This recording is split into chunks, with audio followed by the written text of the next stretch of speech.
ఇంతవరకు జ్ఞానయజ్ఞం అనేటువంటిది ఏమిటో వివరిస్తూ ఈ సమస్తమైనటువంటి జగత్తునందు అంతర్యామిగా వ్యాపించి ఉన్నటువంటి పరమాత్మని ఏ విధంగా దర్శించాలి, ఎక్కడెక్కడ దర్శించాలి, ఎలా దర్శించాలి అనేటువంటి వాటిని విభూతుల్ని చెప్తూ ఉన్నారు. ఇంతవరకు 26 విభూతులు 3 శ్లోకాల్లో చెప్పారు. ఇప్పుడు ఇంకో శ్లోకంలో 4 విభూతులు చెప్పబోతూ ఉన్నారు. ఇప్పుడు ఆ 19వ శ్లోకం చూడండి. తపామ్యహమహం వర్షం నిగృహ్ణామ్యుత్సృజామి చ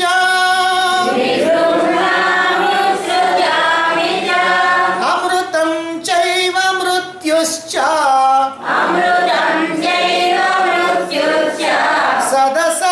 సదసచ్చాహమర్జున.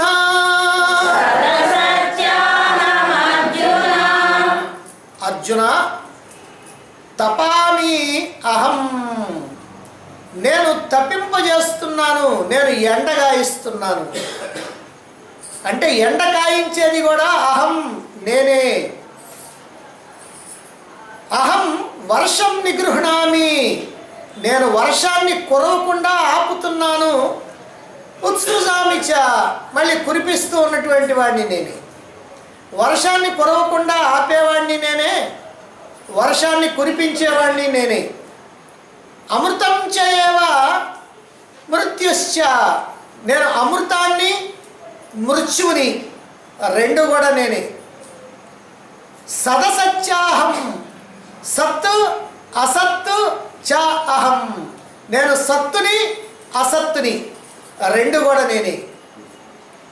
సత్తు అంటే సత్య వస్తువు, అసత్తు అంటే అసత్య వస్తువు అని ఒక అర్థం. ఇంకా అనేకమైనటువంటి అర్థాలు ఉన్నాయి. ఈ ప్రకారంగా పరమాత్మ పరస్పర విరుద్ధమైనటువంటి శక్తులన్నీ కూడా నేనే అని ఇక్కడ తెలియజేస్తూ ఉన్నాడు. ఈ జగత్తుకి, ఈ జగత్తులో ఉన్నటువంటి సమస్తమైనటువంటి క్రియలకి కూడా ఆధారం నేనే. ఇక్కడ ఏ క్రియ జరిగినా అదంతా నా వల్లనే జరుగుతూ ఉన్నది అని భగవానుడు ఈ శ్లోకంలో తెలియజేస్తూ ఉన్నాడు. ఇక్కడ జరిగేటువంటి సర్వము కూడా ఆ పరమాత్మ వల్లనే అనే విషయాన్ని మనం తెలుసుకొని ఏ క్రియ జరుగుతున్నప్పటికీ కూడా దాన్ని మనం పరమాత్మగా భావించాలి. ఆ క్రియని చూడటం ద్వారా పరమాత్మని మనం గుర్తు తెచ్చుకోవాలి. ఎండ కాస్తున్నది అనుకోండి, అబ్బబ్బో ఎండగా ఉన్నది అని అనుకోవటం కాదు. ఈ ఎండ కాయించేవాడు పరమాత్మ.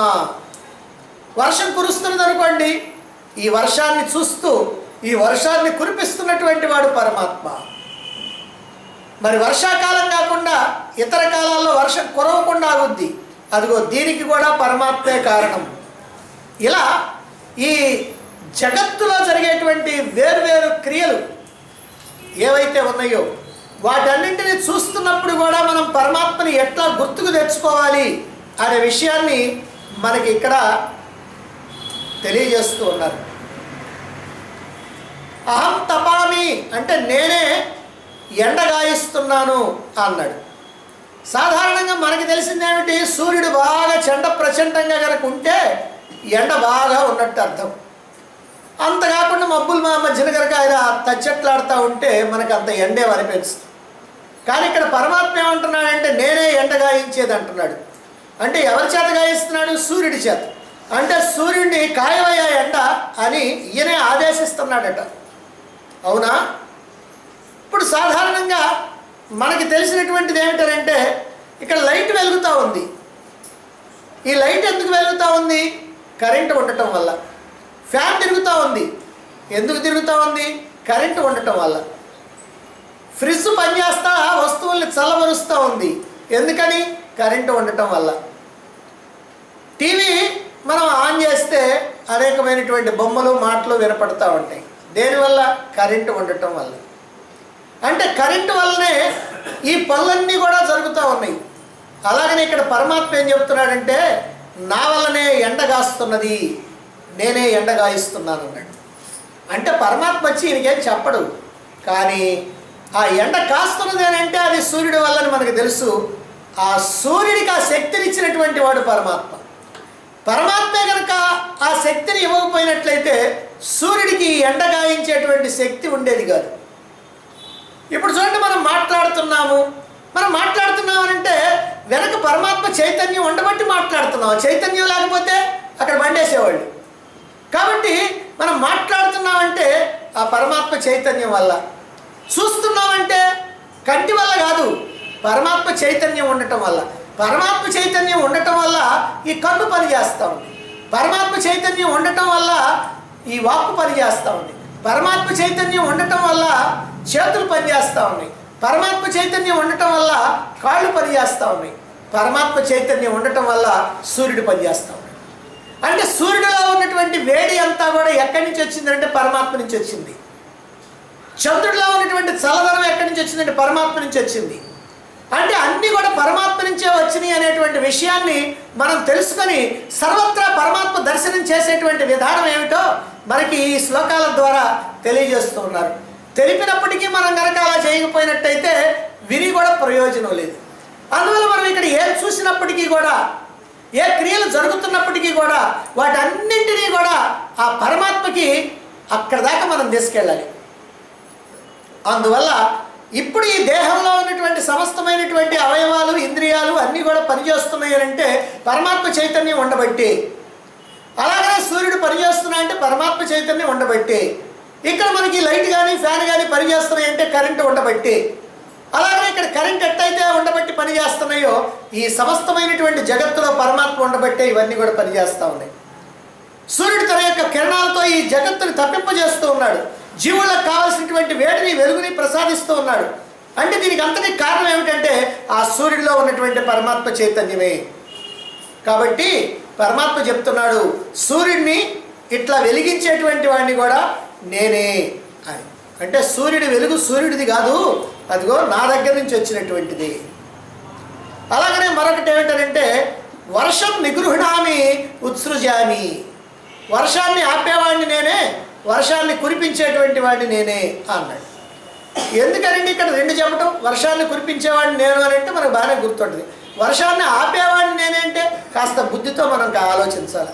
ఎందుకనంటే వర్షాన్ని నిలుపు చేయాల్సినటువంటి అవసరం ఏముంది? అసలు వర్షం ఎలా కురుస్తున్నది?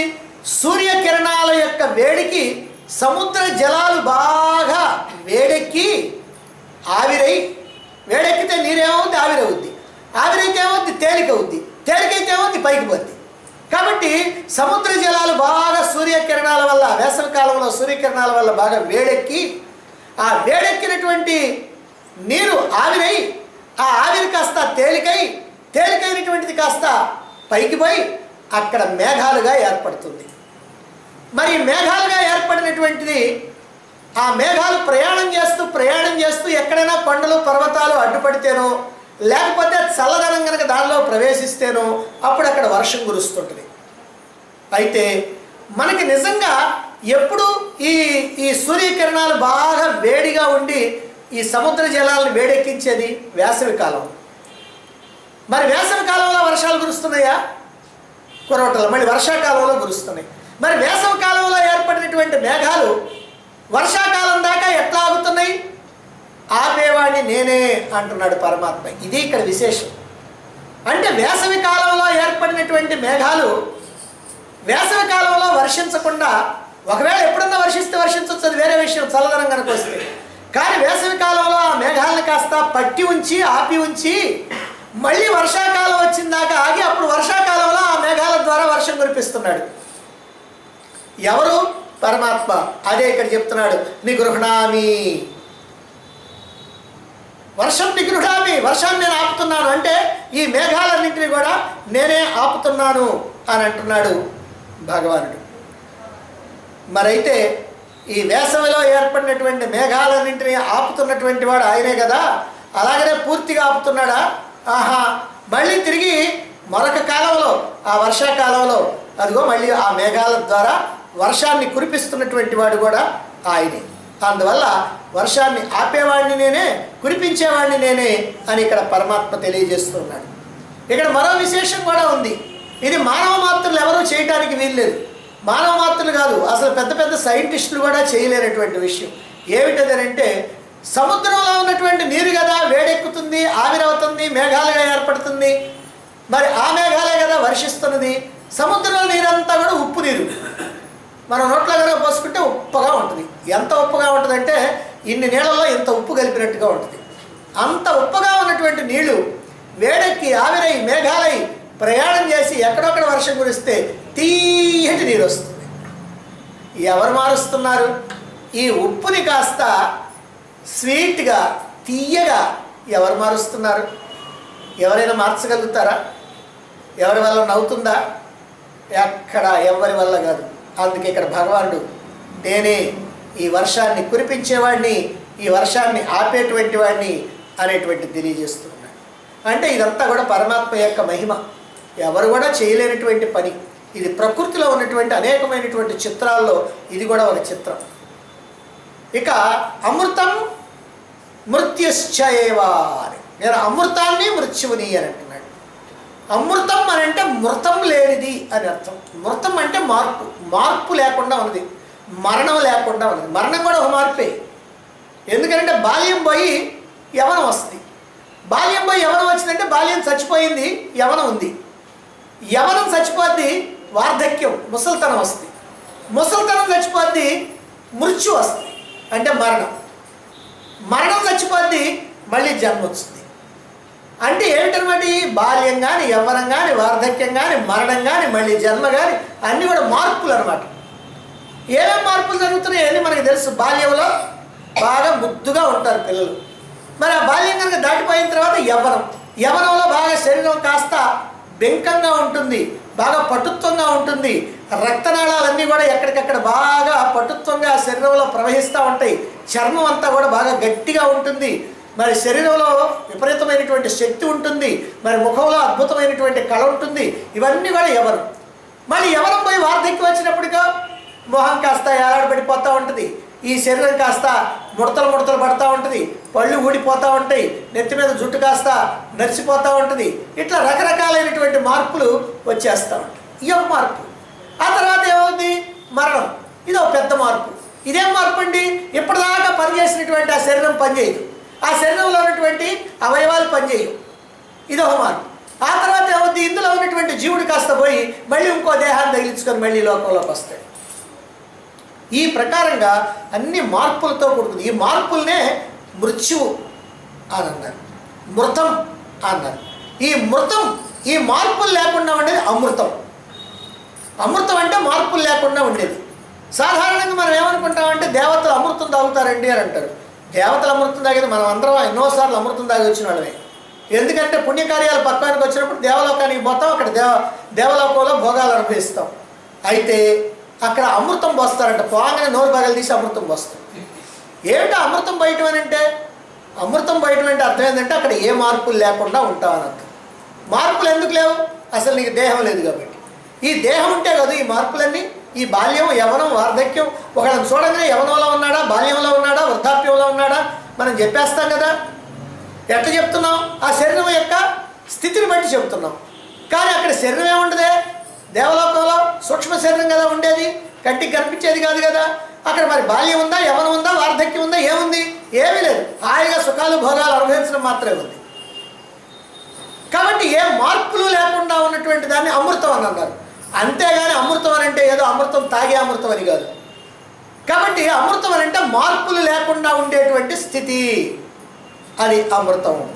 మార్పులు లేకుండా ఉండేది ఏంటంటే పరమాత్మ. పరమాత్మకి ఏ మార్పులు లేవు. ఎందుకని మార్పులు లేవు? ఆయన నిరాకారుడు, నిర్గుణుడు, నిరంజనుడు, నిర్వికారుడు, నిరీహుడు. ఏ గుణాలు లేవు, ఏ రూపము లేదు, ఆకారం లేదు. ఆయన సూక్ష్మాతి సూక్ష్మంగా ఉంటాడు, సర్వవ్యాపిగా ఉంటాడు. మరి ఇలాంటి వాడు ఏ మార్పులు ఉంటాయి కాబట్టి ఏ మార్పులు లేకుండా ఎప్పుడూ ఒక్కటిగానే ఉంటాడు. ఆయనకి విసుగు విరామం లేదు. మనకు కనుక ఏ మార్పులు లేకపోతే మనకు విసుగు పుట్టుద్ది. కానీ ఆయనకి మాత్రం ఏ విసుగు లేకుండా ఎప్పుడు ఏ మార్పులు లేకుండా ఉండేటువంటి వాడు కనుక ఆయన అమృతం అన్నారు. కాబట్టి ఈ పరమాత్మ అమృతం. ఈ లోకంలో అన్ని మార్పులు చెందుతూ ఉంటాయి. కానీ ఈ మార్పులు చెందేటువంటి ఈ లోకానికి ఆధారంగా ఉన్నటువంటి పరమాత్మ మాత్రం ఏ మార్పులు చెందకుండా ఉండేటువంటి వాడు. కూటస్థుడు అని అంటాడు పరమాత్మని. కూటస్థుడు అని ఒక మాట చెబుతారు. కూటం అంటే ఏంటంటే కంసాల దగ్గర ఉండేటువంటి దాగలి, బంగారం పని చేసేటువంటి కంసాల దగ్గర ఒక పెద్ద కొయ్య మొద్దు ఉంటుంది. ఆ కొయ్య మొద్దు మీద ఒక ఇనప మొద్దు ఉంటుంది. ఆ ఇనప మొద్దు అక్కడ దానికి బిగించెట్టు పెడతారు. దాని మీద ఏం చేస్తారంటే వస్తువుల్ని సాగదీస్తుంటారు, వంకర తీస్తుంటారు, వంచుతూ ఉంటారు, ఇరగదీస్తుంటారు, అన్నీ చేస్తూ ఉంటారు. అంటే అదేమో కదలకుండా ఆమైనా ఉంటుంది, దాని మీద వస్తువులన్నీ మారిపోతూ ఉంటాయి. ఈ ప్రపంచం కూడా అంతే.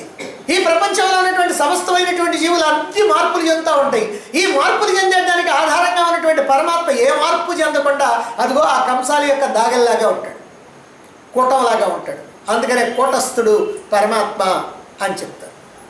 నేను అమృతాన్ని అని చెప్పినటువంటి పరమాత్మ ఆమెను ఊరుకోవచ్చుగా పాపం, నేను మృతాన్ని మృత్యువుని కూడా నేనే అని అంటున్నాడు.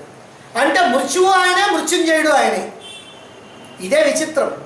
పరమాత్మ యొక్క విషయం వచ్చినప్పటికల్లా ఎంత విచిత్రమైనంటే పరస్పర విరుద్ధమైనటువంటి విషయాలన్నీ ఆయన సరిపోతాయి.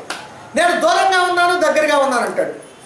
తదేజతి తన్నైజతి తద్దూరే తద్వంతికే తదంతరస్య సర్వస్య తదు సర్వస్యాస్య బాహ్యతః ఈశావాస్యోపనిషత్తు. కాబట్టి తది ఏజతి అది కదులుద్ది, కదలదు. పరమాత్మ అంట కదులుతూ ఉంటాడంట, కదలడంట. తద్దూరే తద్వంతికే అది దూరంగా ఉందంట, దగ్గరగా ఉందంట.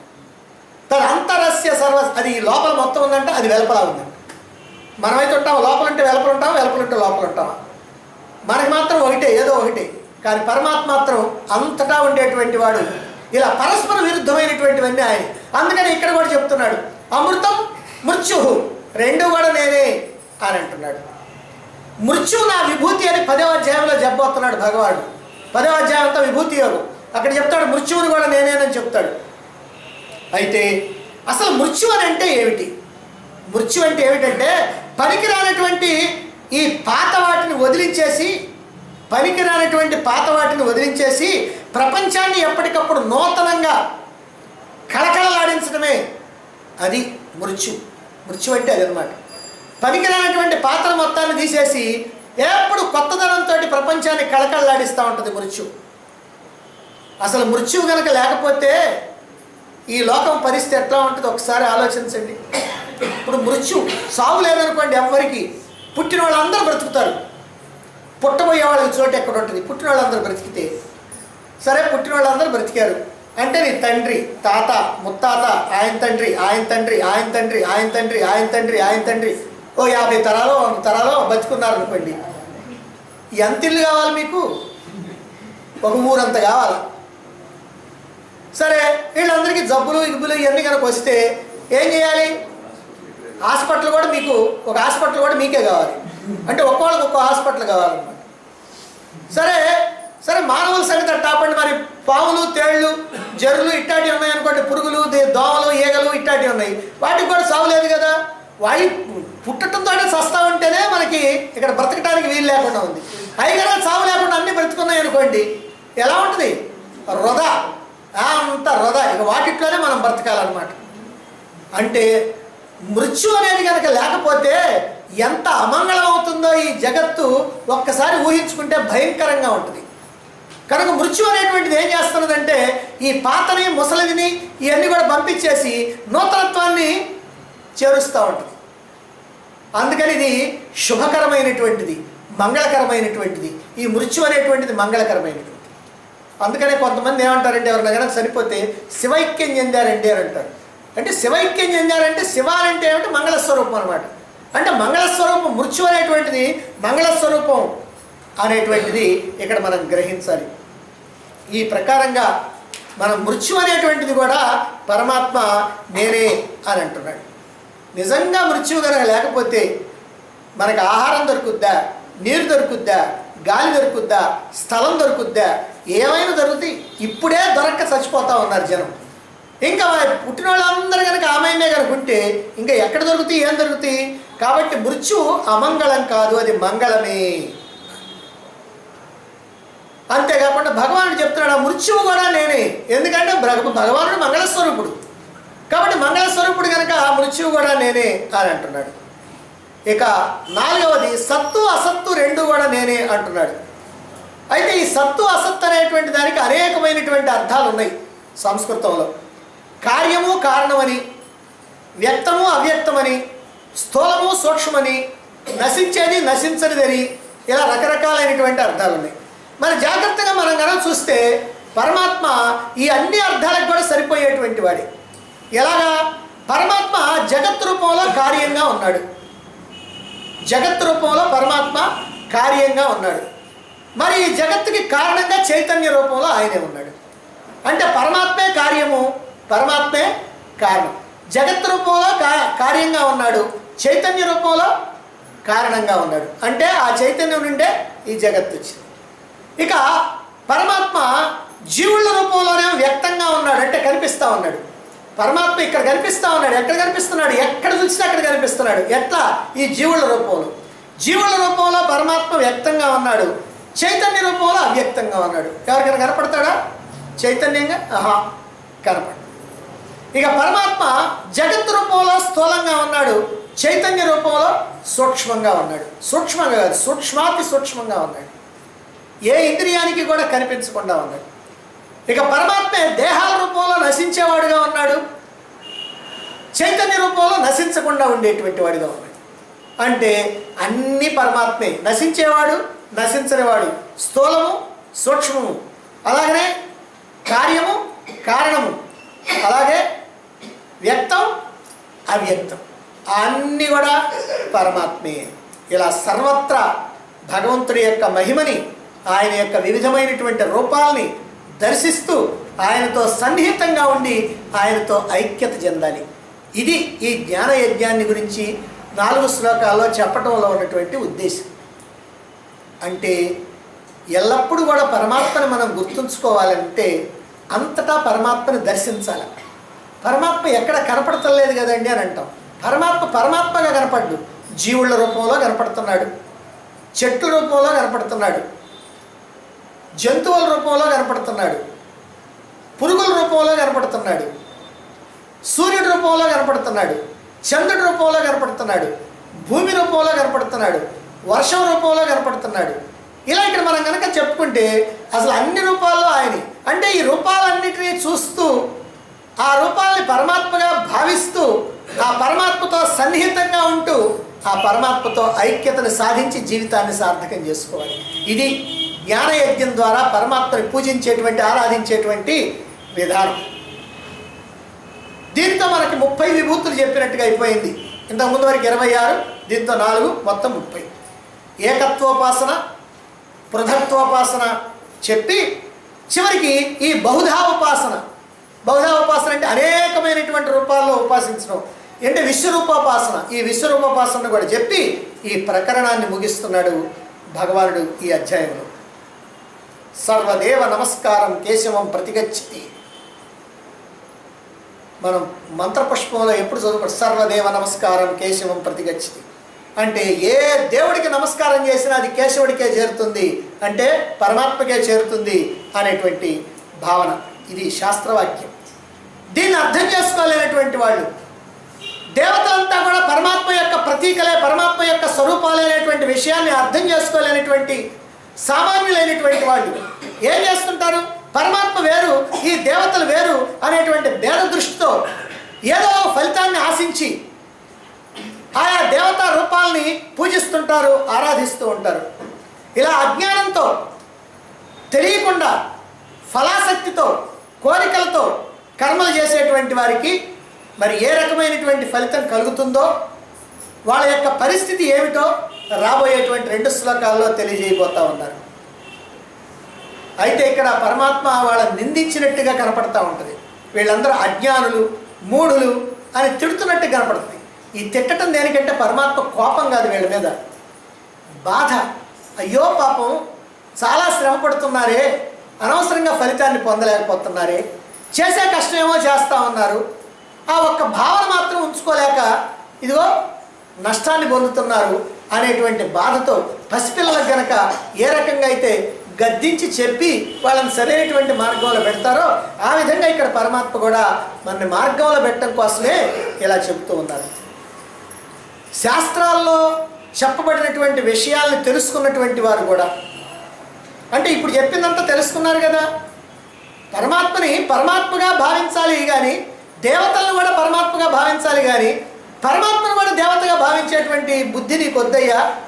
మానవుల్లో మాధవుణ్ణి చూడు, అంతేగాని మాధవుల్లో మానవుణ్ణి చూడొద్దు అని చెబుతున్నారు కదా.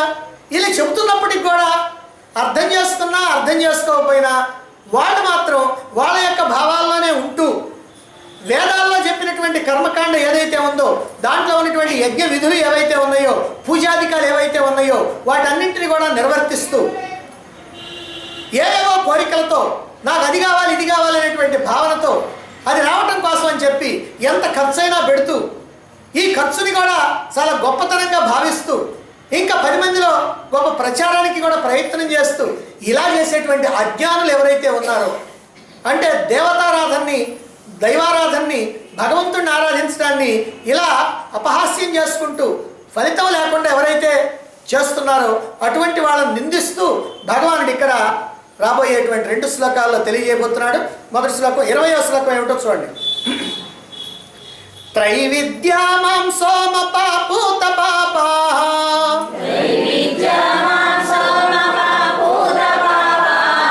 యజ్ఞైరిష్ట్వా స్వర్గతిం ప్రార్థయంతే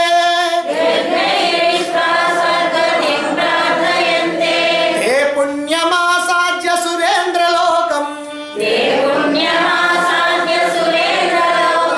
అశ్నంతి దివ్యాం దివి దేవ భోగాన్. త్రైవిద్య త్రివేదులైనటువంటి వాళ్ళు. త్రైవిద్య అంటే త్రివేదులు. త్రివేదులు అంటే 3 వేదాలు చదువుకున్నటువంటి వాళ్ళు అని అర్థం. ఈ త్రివేదులైనటువంటి వాళ్ళు సోమపానం చేసి యజ్ఞం చేసినప్పుడు యజ్ఞం చివరిలో కర్త సోమపానం చేస్తాడు. ఆ సోమపానం చేసి పూత పాపాహ పవిత్రులై, అంటే ఆ సోమపానంగానే చేస్తే పవిత్రులు అవుతారనమాట. అలా పవిత్రులై యజ్ఞాల ద్వారా స్వర్గతిం ప్రార్థయంతే, స్వర్గభోగాల్ని ఆశించి, ఇది యజ్ఞాలని చేసేది దేనికంటే స్వర్గభోగాల్ని ఆశించి ఈ స్వర్గాల్ని ఇష్టా చేస్తూ ఉంటారు. అలా చేసి అటువంటి వాళ్ళు సురేంద్రలోకం ఆసాద్య, ఇక్కడ చేసినటువంటి పుణ్యం ఏదైతే ఉందో, యజ్ఞం ఏదైతే ఉందో, ఈ యజ్ఞం చేసిన దానికి ఈ పుణ్య ఫలితంగా సురేంద్రలోకం ఆసాద్య స్వర్గలోకానికి వెళ్ళి దివ్యమైనటువంటి దివి దేవభోగాన్, ఆ దైవ భోగాలు ఏవైతే ఉన్నాయో, స్వర్గభోగాలు ఏవైతే ఉన్నాయో వాటిని అశ్నంతి అనుభవిస్తూ ఉంటారు. కాబట్టి ఇక్కడ ఏం చెప్తున్నారంటే యజ్ఞాల ద్వారా స్వర్గలోక భోగాలు వస్తాయి, కానీ వీళ్ళు దాన్ని కోరి చేస్తున్నారు. అంటే నాకు ఆ సుఖభోగాలు కావాలి, స్వర్గభోగాలు కావాలనేటువంటి భావనతో చేస్తున్నారు. అయితే ఎవరు వీళ్ళు? త్రివేదులైనటువంటి వాళ్ళు, సోమపానంతో పవిత్రులైనటువంటి వాళ్ళు, యజ్ఞాల ద్వారా పూజల ద్వారా పూజించి, యజ్ఞాల ద్వారా దేవతల్ని పూజించి స్వర్గభోగాల్ని కోరుకుంటున్నారు. వాళ్ళు చేసినటువంటి పుణ్యానికి ఫలితంగా స్వర్గలోకానికి చేరుకొని అక్కడ దివ్యమైనటువంటి దేవభోగాల్ని అనుభవిస్తారు. ఇంతవరకు ఈ శ్లోకంలో చెప్పారు. అనుభవించిన తర్వాత ఏమవుతారో తర్వాత శ్లోకంలో వస్తుంది. కాబట్టి ఇంతవరకు మనం ఈరోజు చెప్పుకుంటున్నాం. త్రైవిద్య అంటే త్రివేదులు. త్రివేదులు అంటే 3 వేదాలని అభ్యసించినటువంటి వారు, అధ్యయనం చేసేటువంటి వారు. సాధారణంగా వేదాల్లో కర్మకాండ, ఉపాసనాకాండ, జ్ఞానకాండ అనేటువంటి 3 కాండలు ఉంటాయి. అందుకనే కాండత్రయాత్మకం వేదం అన్నారు. వేదాన్ని ఏమన్నారు? కాండత్రయాత్మకం అన్నారు. అంటే 3 కాండలు ఉంటాయి: కర్మకాండ, ఉపాసనాకాండ, జ్ఞానకాండ. దాన్ని బట్టి ఆ వేదాలకు సారంగా వచ్చినటువంటి భగవద్గీతలో కూడా ఈ 3 ఉన్నాయి. ఇక్కడ ఏమన్నారంటే ఒక పేరు మాత్రం మధ్యలో మార్చారు. కర్మషట్కం, భక్తి షట్కం, జ్ఞాన షట్కం. ఉపాసన అనుకోండి, ఇక్కడ భక్తి అన్నారు. కర్మషట్కం, భక్తి షట్కం, జ్ఞాన షట్కం. అక్కడ కర్మకాండ, ఉపాసనాకాండ, జ్ఞానకాండ. అయితే ఈ కర్మకాండ మాత్రమే తెలుసుకుంటారు. అన్ని 3 వేదాల్లో ఉన్నటువంటి కర్మకాండను తెలుసుకొని బాగా వాటిట్లో ఉన్నటువంటి విషయాలన్నింటినీ కూడా బాగా వంట పట్టించుకొని ఆ యజ్ఞయాగాది విధులు ఎలా చేయాలనో వాటన్నింటిని కూడా సక్రమంగా తెలుసుకొని దేనివల్ల ఎలాంటి ఫలితం వస్తుందో, ఏ యజ్ఞం చేస్తే ఏ రకమైనటువంటి ఫలితం వస్తుందో, ఏ యజ్ఞాన్ని ఎట్లా చేయాలో, ఏ లోపం లేకుండా ఎట్లా చేయాలో అవన్నీ కూడా చక్కగా తెలుసుకున్నటువంటి వాళ్ళు ఎవరైతే ఉన్నారో వాళ్ళని త్రివేదులు అని అన్నారు.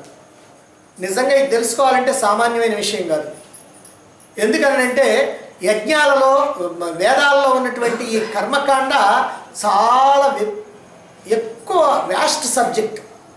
ఇంత సబ్జెక్టుని, ఈ యజ్ఞాలన్నిటికి సంబంధించినటువంటి అనేకమైనటువంటి విషయాల్ని పూర్తిగా తెలుసుకోవాలి అని అంటే చాలా కష్టం.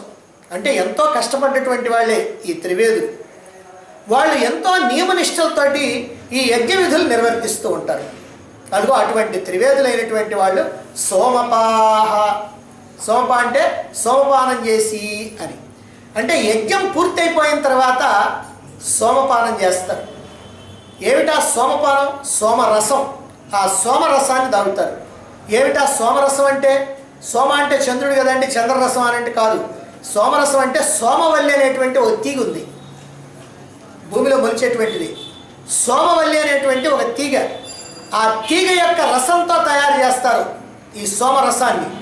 ఆ సోమరసాన్ని తయారు చేసి యజ్ఞం చేసేటప్పుడు యజ్ఞంలో కొంత భాగాన్ని ఆ యజ్ఞంలో వేసి మిగిలినటువంటి భాగాన్ని యజ్ఞం పూర్తయిపోయిన తర్వాత వాళ్ళు తాగుతారు. ఎందుకంటే తాగేదనంటే ఆ సోమపానం కనుక చేస్తే పూత పాపాహ, అన్ని పాపాల నుంచి కూడా వైదొలుగుతారు అనేటువంటి నమ్మకంతో. ఈ సోమవల్లి అనేటువంటి తీగ శుక్లపక్షంలో ఆకులు వేస్తుంది, కృష్ణపక్షంలో ఆకులు రాలుస్తుంది. ఇది దానికి గుర్తు అనమాట. శుక్లపక్షంలో ఆకులు వేస్తుంది, కృష్ణపక్షంలో ఆకులు రాలుస్తుంది. ఆ తీగ నుంచి ఈ రసాన్ని తీస్తారు. తీసి కొంత హోమం చేస్తారు, కొంతేమో యజ్ఞం పూర్తి కాగానే పానం చేస్తారు. ఇలా సోమపానం చేసినటువంటి వాడే సోమపాహ అన్నారు. ఈ సోమరసాన్ని త్రాగినటువంటి వాడు పాప విముక్తుడు అవుతాడు. అందుకనే పూత పాపాహ అన్నారు. పూత అంటే పోగొట్టుకున్నటువంటి వాడు, పాప అంటే పాపాలను పోగొట్టుకున్నటువంటి వాడు. అయితే ఏమండి, మనం చేసినటువంటి పాపాలన్నీ గనక పోయే ఒక మార్గం కనుక ఉంటే మనం కూడా చేసుకుందామండి అని మనకు కూడా ఒక ఆశ కలుగుతుంది. ఎందుకంటే ఆ యజ్ఞం చేసి మన పాపాలు పోగొట్టుకుందాం. నిజంగా యజ్ఞం చేస్తే పాపాలు పోతాయి. అయితే ఏ పాపాలు పోతాయి అది మనం తెలుసుకోవాలి. చేసిన పాపాలు ఎప్పటికీ పోవు. నువ్వు ఏ పాపాలు అయితే చేసావో ఆ చేసిన పాపాలు ఎప్పటికీ పోవు. కానీ నీవు కనుక స్వర్గలోకానికి కనుక వెళ్ళాలంటే ఏ పాపాలు నీకు ఆటంకం కలిగిస్తాయో ఆ పాపాలు పోతాయి యజ్ఞం చేస్తే. స్వర్గలోకానికి వెళ్ళటానికి నీకు ఆటంకం కలిగించేటువంటి పాపాలు కొన్ని ఉంటాయి. ఆ పాపాలు కనుక ఏమైనా కనుక ఉంటే అవి మాత్రం తొలగిపోతాయి. అవి తొలగిపోతే స్వర్గలోకానికి హాయిగా వెళ్ళిపోవచ్చు. ఇది పాపాలు తొలగిపోవటం అంటే. అంతేగాని చేసిన పాపాలన్నీ తొలగిపోవు ఎప్పుడు కూడా. అలాంటి ఆశ ఎవరు పెట్టుకోవద్దు. ఎప్పుడైనా సరే పాపం చేసినప్పుడు చాలా జాగ్రత్తగా ఉండాలి. ఈ పాపం అనేటువంటిది మనం ఈ జన్మలో కాదు, ఇంకో జన్మలో కాదు, 100 జన్మల తర్వాత అయినా సరే కట్టి కుడుపుతుంది అనేటువంటి విషయాన్ని ఎప్పుడైనా గుర్తుపెట్టుకోవాలి. అందుకని పాపం చేయటానికి భయపడిపోవాలి, పుణ్యం చేయటానికి త్వరపడిపోవాలి. పాపం చేస్తే ఎప్పుడైనా సరే దాని యొక్క ఫలితాన్ని అనుభవించాలి. పుణ్యమైన అంటే దాని ఫలితాన్ని ఖచ్చితంగా అనుభవించాల్సిందే. నాకు వద్దు అని నువ్వు అన్నప్పటికి కూడా అది ఖచ్చితంగా నువ్వు అనుభవించాల్సిందే. అందుకని వీళ్ళని ఈ సోమరసం తాగినటువంటి వాళ్ళని పూత పాపాహ అని అంటారు. అంటే పాపాలు తొలగినటువంటి వాళ్ళు. కాబట్టి పాపాలు తొలగినాయి కాబట్టి వీళ్ళు ఆ దేవలోకానికి పోవడానికి పర్మిషన్ వచ్చేస్తుంది అన్నమాట. అయితే వాళ్ళు యజ్ఞాన్ని ఎందుకు చేస్తారు? కేవలం పాపాలు తొలగించుకోవడానికే చేస్తున్నారా? కాదు. ఎందుకు చేస్తున్నారంటే స్వర్గతిం ప్రార్థయంతే, ఆ స్వర్గగతిని కోరుకున్నటువంటి వాళ్ళై ఇదిగో ఈ యజ్ఞాలు చేస్తున్నారు. కాబట్టి స్వర్గభోగాలు కావాలి వాళ్ళకి. ఆ స్వర్గలోకంలో ఉన్నటువంటి భోగాలన్నీ అనుభవించి ఎట్లా ఉంటాయో చూద్దామండి. ఈ భూలోకంలో అవన్నీ అనుభవించేసాం కదా, ఇక అక్కడి ఎట్లుంటాయో చూద్దామని అనుకొని ఆ స్వర్గలోక భోగాలను కోరుకుంటూ ఉంటారు. అదిగో అలా కోరుకొని ఇక్కడ ఈ యజ్ఞయాగాలు చేస్తూ ఉంటారు అన్నమాట. త్రయీ విద్యలు పఠించారు. త్రయీ విద్యలు అంటే 3 వేదాల్లో ఉన్నటువంటి కర్మకాండకి సంబంధించినటువంటి విద్యలన్నీ కూడా పఠించారు. సోమపానం చేశారు, సోమయాజులు అయ్యారు. అయితేనే కొండను దవ్వి ఎలుకను పెట్టారు. ఎందుకనంటే ఇంత గొప్ప పనులు చేసి కూడా అల్పమైనటువంటి ఫలితం కోసం అర్రులు చేస్తూ ఉన్నారన్నమాట. అల్పమైనటువంటి ఫలితం అని ఎందుకంటున్నారు? ఎందుకని అంటే స్వర్గలోకానికి వెళ్ళి ఎంతకాలం స్వర్గభోగాలు అనుభవించినా ఎప్పుడో ఒకప్పుడు మళ్ళీ తిరిగి రావాల్సిందేగా. శాశ్వతంగా ఏమైనా ఉంటావా? ఉండవు. మరి అంతకాడికి ఎందుకు టైం వేస్టే కానీ ఏమీ ప్రయోజనం లేదు. కాబట్టి నరకలోకానికి పోయి అక్కడ కష్టాలు అనుభవించినా, స్వర్గలోకానికి పోయి భోగాలు అనుభవించినా నీకు మాత్రం ఏ రకమైనటువంటి ప్రయోజనం లేదు. మళ్ళీ ఇక్కడికి తిరిగి రావాల్సిందే. నిజంగా ఇందుకోసమే భగవానుడు జాలి పడుతున్నాడు వీళ్ళ మీద. ఎందుకనంటే జాలి, అయ్యో ఇంత కష్టపడ్డారే, ఇంత జాగ్రత్తగా వేదాలన్నీ కూడా పఠించారే, ఇంత జాగ్రత్తగా యజ్ఞయాగాలు చేస్తున్నారే, ఇన్ని చేసి కూడా ఆ స్వర్గభోగాలను కోరుకొని ఆ స్వర్గభోగాల కోసం ఇంత కష్టపడి ఆ భోగాలు కాస్త అనుభవిస్తారు, వచ్చేస్తారు మళ్ళీ మామూలు. మళ్ళీ వాడికి ఏ జన్మ రావాలనో ఆ జన్మ వస్తుంది. కుక్క జన్మ, నక్క జన్మ, పంది జన్మ, ఏది రావాలంటే అది వస్తుంది. ఏమిటి ఉపయోగం పాపం వీళ్ళకి? ఈ చేసినందువల్ల వీళ్ళకి ఏమైనా ప్రయోజనం కలిగిందా? మోక్షాన్ని అందుకోవడానికి ఇది ఏమైనా ఉపయోగపడుద్దా? ఉపయోగపడదు. కారణం ఏంటంటే ఈ చేసేటువంటి యజ్ఞాన్ని కనుక, ఏ రకమైనటువంటి యజ్ఞమైనా సరే చేసేటువంటి యజ్ఞాన్ని కనుక ఏ రకమైనటువంటి కోరిక లేకుండా, ఏ రకమైనటువంటి ఫలాసక్తి లేకుండా చేసినట్లయితే ఆ యజ్ఞం వీళ్ళకి చిత్తశుద్ధిని కలిగిస్తుంది. చిత్తశుద్ధి కనుక కలిగితే జ్ఞానాన్ని వంట పట్టించుకుంటారు. జ్ఞానాన్ని కనుక వంట పట్టించుకుంటే మోక్షానికి దారితీస్తుంది. కాబట్టి ఇంత కష్టపడి కూడా ఆ మోక్షానికి దారితీసేటువంటి మార్గం లేకుండా ఆ మార్గాన్ని మూసేసుకొని మళ్ళీ మళ్ళీ పోవటం రావటం అనేటువంటి దీంట్లో పడిపోతున్నారని భగవంతుడికి జాలి. ఎందుకంటే ఈ కోరిక కోరుతున్నారు కాబట్టి కోరికతో చేసేటువంటి కర్మ వాళ్ళకి ప్రయోజనం కలిగించదు. నిష్కామంగా చేసేటువంటి కర్మ చిత్తశుద్ధిని కలిగించి జ్ఞానాన్ని వంట పట్టించి మోక్షానికి మార్గం చూపుతుంది. కాబట్టి భగవంతుడు జాలి పడుతున్నాడు. నిజంగా ఈ యజ్ఞాల ద్వారా మనం పూజించేటువంటి దేవతలంతా కూడా పరమాత్మ స్వరూపులే. యజ్ఞంలో ఏ దేవతని మనం ఆహ్వానించినా, ఏ దేవతకి మనం ఆహుతులు సమర్పించినా ఇవన్నీ కూడా ఆ దేవతకి చేరినాయి అంటే అవన్నీ పరమాత్మకి చేరినట్టే. దేశంలో వర్షం ఎక్కడ పడ్డా సముద్రానికే చేరేది, ఇంకెక్కడికి పోదు. ఏ నదిలో పడ్డా, ఏ నది నీళ్ళైనా సరే సముద్రానికే చేరాలి. అదే ప్రకారంగా ఎక్కడ ఎవరికి ఏ దేవతకి నువ్వు పూజలు చేసినా ఆ పూజలన్నీ చేరేది ఎక్కడికనంటే పరమాత్మకి. అలాగనే ఆ దేవతలు మనకి ఏది ఇచ్చినా అన్నీ పరమాత్మ దగ్గర నుంచి వచ్చినాయి. వీళ్ళందరూ కూడా ఆయన దగ్గర ఏజెంట్లు. కాబట్టి అదిగో మనం ఇచ్చినవేమో ఆయనకి తీసుకెళ్ళి ఇస్తారు, ఆయన ఇచ్చినవేమో మనకి తీసుకొచ్చి ఇస్తారు. వీళ్ళంతా మధ్యలో పోస్ట్ మ్యాన్లే.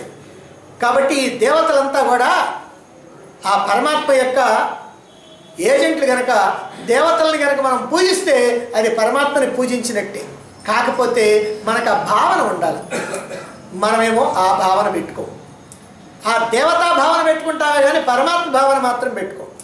దేవతల్లో పరమాత్మ దృష్టిని మనం ఉంచాలా, కానీ పరమాత్మలో దేవతా దృష్టిని ఉంచేటువంటి బుద్ధి మంది. చేసే పని గొప్పది అయినప్పటికీ కూడా దాని భావన మాత్రం అల్పమైనటువంటిది అవుతుంది. అందుకే వచ్చే ఫలితం కూడా అల్పమైనటువంటిది. కర్మదే, చేసేది ఆయాజ్యమే. ఆయాజ్యంతో నువ్వు గొప్ప ప్రయోజనాన్ని పొందొచ్చు, ఏ ప్రయోజనం లేకుండా ఊరికినే పోవచ్చు. ఇప్పుడు మా పోస్ట్ కార్డు ఉందనుకోండి, 50 పైసలు పెట్టి పోస్ట్ కార్డు కొన్నాం. దాని మీద బాంబే అడ్రస్ కనుక రాస్తే బాంబే పోద్ది, గుంటూరు అడ్రస్ రాస్తే గుంటూరు పోద్ది. ఏమండి 1000 మైళ్ళ దూరానికి కూడా 50 పైసలు, 30 మైళ్ళు 20 మైళ్ళ దూరానికి కూడా 50 పైసలేనా అని మనం అడగక్కర్లా. ఎందుకంటే ఇక్కడికి పోయినా ఆ పోస్ట్ కార్డే, అక్కడికి పోయినా ఆ పోస్ట్ కార్డే, బొంబాయి పోయినా, ఢిల్లీ పోయినా, మద్రాసు పోయినా, ఎక్కడికి పోయినా సరే ఆ పోస్ట్ కార్డే, ఆ 50 పైసలు పోస్ట్ కార్డే. అయితే తేడా ఏమిటి? తేడా ఏమిటంటే దాని మీద రాసినటువంటి అడ్రస్, ఆ అడ్రస్ని బట్టి పోద్ది. అలాగే మనం చేసేటువంటి కర్మ అదే, ఆ కర్మ అదే. కానీ దాంట్లో మనం ఉంచేటువంటి భావం ఏదైతే ఉందో ఆ భావాన్ని బట్టి మనం అటుపోతామా ఇటుపోతామా, మోక్షం వైపు పోతామా, స్వర్గం వైపు పోయి మళ్ళీ తిరుగుతామా, కిందకి పైకి తిరుగుతూ ఉంటాం. ఇది మనం ఆలోచించాల్సినటువంటి విషయం. మనం డబ్బు చెల్లించి అంగట్లో వస్తువులు కొనుక్కుంటూ ఉంటాం. అదేవిధంగా యజ్ఞాలు చేసి స్వర్గంలో భోగాలు కొనుక్కుంటూ ఉంటారు వాళ్ళు. మనం బజార్లో వస్తువులు కొనుక్కుంటాం కదా డబ్బులు పెట్టి. మనం డబ్బులు పెట్టి ఎట్టయితే వస్తువులు కొనుక్కుంటామో వాళ్ళు ఏం చేస్తున్నారంటే ఆ స్వర్గభోగాలు కొనుక్కుంటారు, యజ్ఞాలు అనేటువంటి పుణ్యఫలం, పుణ్యధనం పెట్టి. అంతే తేడా, ఇంకేమీ లేదు. ఇక్కడ చెప్పినటువంటి సురేంద్ర లోకం చేరుతారని చెప్పాం కదా. సురేంద్ర అంటే సురుడు అంటే దేవతలు, ఇంద్ర అంటే ఇంద్రుడు. దేవతలకు అధిపతి ఇంద్రుడు. అయితే కేవలం ఇంద్రలోకమే కాదు, ఇంద్రలోకమైన, చంద్రలోకమైన, వాయులోకమైన, సూర్యలోకమైన, ఈ లోకాలన్నీ కూడా అన్ని స్వర్గభోగాలు అందించేటువంటివి. అందువల్ల ఏ లోకమైనా కావచ్చు అంతే తప్ప కేవలం స్వర్గలోకమని మనం ఇక్కడ అర్థం చేసుకోవాల్సినటువంటి అవసరం లేదు. అయితే అన్నీ కూడా దివ్య లోకాలే, అన్ని సుఖాలు భోగాలు అనుభవించేటువంటి లోకాలే. ఈ లోకాలన్నీ కూడా దేవలోకాలు. అంటే పుణ్యం చేసుకున్నటువంటి వాళ్ళు దానికి ప్రతిఫలంగా దేవజన్మలెత్తి అక్కడికి చేరుకుంటారు. ఎవరైతే ఇక్కడ పుణ్యకర్మలు చేస్తారో, యజ్ఞయాగాదులు చేస్తారో, ఇదిగో ఇట్లా ఫలితాన్ని కోరి నాకు ఈ ఫలితం వస్తుంది అనేటువంటి ఉద్దేశంతో ఇక్కడ యజ్ఞయాగాదులు చేస్తారు. ఆ యజ్ఞయాగాలు చేసినటువంటి వాళ్ళు మరణానంతరం ఈ చేసినటువంటి పుణ్యం పక్వానికి వచ్చి వాళ్ళు ఏంటంటే స్వర్గలోకానికి వెళ్ళిపోతారు. అంటే ఈ దేహం ఏమి ఇక్కడే ఉంటుంది, ఈ దేహం రాదు. అది ఏం పోద్ది? సూక్ష్మదేహం పోద్ది. అంటే మనస్సు, ఇంద్రియాలు అవి మాత్రం పోతాయి అన్నమాట. సరే, ఆ మనస్సు సూక్ష్మదేహం అక్కడికి పోద్ది, అక్కడికి చేరుకుంటుంది. అక్కడ దేవభోగాలు ఉన్నాయి. దివిదేవ భోగాన్, దివ్యమైనటువంటి భోగాలు, దేవభోగాలన్నీ ఉన్నాయి. అంటే దేవతలు అనుభవించేటువంటి భోగాలన్నీ కూడా అక్కడ ఉన్నాయి. ఆ భోగాలన్నీ ఎలాంటివి అంటే భూలోకంలో ఉన్నటువంటి భోగాలు లాంటివి కాదు, అవన్నీ స్పెషల్. భూలోకంలో ఉన్నటువంటి భోగాలన్నీ కూడా అనుభవించాలంటే అప్పుడప్పుడు మనకి భయం కూడా కలుగుద్ది. ఎవరైనా చూస్తారేమో, లేకపోతే ఇవన్నీ కొన్ని అనుభవించాలంటే కొంత ఎక్కువ ఖర్చు అవుతుంది, ఇట్లాంటివి ఉన్నాయి. కానీ అక్కడ మాత్రం అట్లాంటి భయం ఏం అక్కర్లా, హాయిగా అనుభవించవచ్చు. అన్నీ ఫ్రీ, ఎక్కడ దేనికి డబ్బు పెట్టాల్సినటువంటి పని లేదు. నీకు ఏది కావాలంటే అది. నువ్వు కనుక అక్కడ కల్పతరువు ఉంటుంది, కల్పతరువు నువ్వు కనుక పోయి ఏది అడిగితే అదే ఇచ్చేస్తూ ఉంటుంది. కాకపోతే మనం అడగటంలో ఉంది. కల్పతరువు దగ్గరికి పోయి కాకరకాయలు అడగకూడదు. మనం అక్కడికి పోయిన తర్వాత కాస్త గొప్ప గొప్పవి అడగాలి. కామధేను ఉంటుంది, అది అక్కడికి పోయిన తర్వాత నీ కామం, నీ కోరిక ఏందో అక్కడ చెప్తే అది తీరిపోతూ ఉంటుంది. ఇట్లా రకరకాలైనటువంటి దేవభోగాలన్నీ కూడా అక్కడ ఉంటాయి. అవన్నీ కూడా దివ్యమైనవి. ఇక్కడ స్వేచ్ఛగా భోగాలు అనుభవించడానికి వీల్లేదు, భయపడుతూ ఉండాలి. పైగా భోగాలన్నీ కూడా రోగాలకు దారితీస్తాయి. భోగం అనుభవించేటప్పుడు మహా ఆనందంగా ఉంటుంది, కానీ తర్వాత రోగం అనుభవించేటప్పుడు మాత్రం మహాబాధగా ఉంటుంది. కనుక భోగాలన్నీ కూడా రోగాలకు దారితీస్తాయి. కానీ అక్కడ ఉండేటువంటి భోగాలుండే ఏ రోగాలకి దారితీయవు, అక్కడ రోగాలే రావు. ఎందుకని? అసలు దేహం ఉంటేగా రోగాలు రావడానికి. కాబట్టి దేహమే లేదు కాబట్టి అనుభవించడం హాయిగా అనుభవించడమే. ఎవరికి భయపడాల్సినటువంటి పని లేదు. అదిగో అటువంటివి అనమాట. అంటే వాళ్ళ సూక్ష్మ శరీరం కనుక అక్కడ ఏమీ ఉండవు. అందుకని అక్కడ ఏముంటాయండి? అమృతపానం ఉంటుంది, నందనవన విహారం ఉంటుంది, విమానాల్లో తిరగటం ఉంటుంది, అప్సరసలతో నృత్యం చేయటం ఉంటుంది. ఇంకా నీకు ఏం కావాలంటే రకరకాలైనటువంటి భోగాలన్నీ కూడా ఉంటాయి, ఎన్నో భోగాలు. సరే, అలా ఎంతకాలమైనా సరే హాయిగా అనుభవిస్తూ ఉండొచ్చు కదండి. అదేం కుదరదు. ఎంతకాలమైనా ఆమెను అనుభవిస్తూ ఉండటానికి ఎట్ట కుదురుద్ది? ఇప్పుడు నువ్వు జేబులో 10,000 వేసుకొని పోయావు, మద్రాసో బొంబాయో ఎక్కడికో పోయావు. ఈ 10,000 ఉన్నప్పుడు కాలు మీద కాలేసుకొని హాయిగా లాడ్జీలోకి పోయి ఓ బ్రహ్మాండమైనటువంటి రూమ్ తీసుకొని, ఓ సూట్ తీసుకొని దాంట్లో ఉండి టిఫిన్ కానీ భోజనం కానీ అన్నీ కూడా బెల్ కొడితే వాడు తీసుకొచ్చి నీకు ఇస్తూ ఉంటాడు. హాయిగా సాయంత్రం పూట అటు షికారుకి పోయేస్తుంటావు, ఏ బీచ్కో పోతూ ఉంటావు, అలా కారులో తిరిగి వచ్చేస్తూ ఉంటావు, రూమ్కి వస్తావు. 2 రోజులు 3 రోజులు అయిపోయింది. హోటల్ వాడు బిల్లు చూశాడు, 950 రూపాయలు అయింది, ఇంకా 50 మిగిలింది. ఇక ఇంటికి రావడానికి అదే దిక్కు. ఇక అప్పుడు ఏం చేస్తావు? నువ్వు తెలివిగలవాడివి కనుకైతే అంతటితోటి ముగించుకొని ఆ 50 జేబులో వేసుకొని వచ్చి ఏదో రకంగా రావడానికి ప్రయత్నం చేస్తావు. అలాగే కాకుండా ఎంతకాలమైనా నేను ఇక్కడే ఉంటానని చెప్పి ఆమె ఉన్నావు అనుకో, మరుసటి రోజు ఏంటంటే అడ్వాన్స్ అయిపోయిందంటే నీకు అడ్వాన్స్ కట్టమంటాడు. ఏదైనా నా దగ్గర డబ్బులు లేవంటే ఇస్త్రీ బయట పారేస్తాడు. అంటే ఏంటనమాట? నీ దగ్గర ఎంతైతే డబ్బులు ఉన్నాయో అంతకాలమే నువ్వు అక్కడ సుఖాలు భోగాలు అనుభవించడానికి వీలవుద్ది. ఇక్కడ కూడా అంతే. నువ్వు ఎంతైతే పుణ్యం చేసుకున్నావో దాన్ని ఖచ్చితంగా తూకం వేసి ఎంతకాలం అయితే నువ్వు ఈ సుఖాలు భోగాలు అనుభవించడానికి వీలవుతే అంతకాలం అనుభవిస్తారు. అంతకంటే నేను ఇక్కడ ఉంటానండి అంటే ఇస్త్రీ కొడతారు ఇక్కడికి, భూమి మీదకి. క్షీణే పుణ్యే మత్స్యలోకం విశంతి. కాబట్టి అక్కడి నుంచి మళ్ళీ వచ్చి ఇక్కడ పడాల్సింది. అందువల్ల ఆ భోగాలు కనుక నిజంగా శాశ్వతమైనవి కనుక అయితే అందరూ కూడా సుఖంగా ఇట్లే యజ్ఞాలు చేసుకొని హాయిగా ఆ భోగాలు అనుభవిస్తూ ఉండొచ్చు. కానీ అట్లా శాశ్వతంగా ఉండేటువంటివి కావు. అవి మనం ఇక్కడ చేసినటువంటి కర్మలకి తగినంతగానే అంతకాలం మాత్రమే అక్కడ సుఖాలు భోగాలు అనుభవించడం ఉంటుంది. ఆ తర్వాత మళ్ళీ ఈ భూలోకానికి రావాల్సిందే. అందువల్ల ఈ కర్మలన్నీ కూడా ఎలాంటివి అని అంటే అల్పమైనటువంటివి, కర్మఫలాలు అల్పమైనటువంటి, కర్మలు అల్పమైనవి, కర్మఫలాలు అల్పమైనవి, ఈ సుఖాలు భోగాలు అల్పమైనవి, అన్నీ అల్పమైనవి, అన్నీ అనిత్యమైనవి, అన్నీ అశాశ్వతమైనవి, అన్నిటికీ అంతం ఉన్నటువంటివి. కాబట్టి ఈ అంతంతో కూడినటువంటి ఈ భోగాలన్నీ అక్కడ అనుభవించిన తర్వాత ఏం జరుగుద్ది? ఇక్కడ లెక్కేస్తూ ఉంటారు. నీ పుణ్యం ఎంత ఉందో లెక్కేశారు, నువ్వు ఎంతకాలం అనుభవించావో లెక్కేశారు, దానికి దీనికి సరిపోయిందనుకో, ఇక అప్పుడేం జరుగుద్ది? ఏం జరుగుద్దో తర్వాత శ్లోకంలో చెప్పబోతా ఉన్నారు. రేపు చెప్పుకుందాం.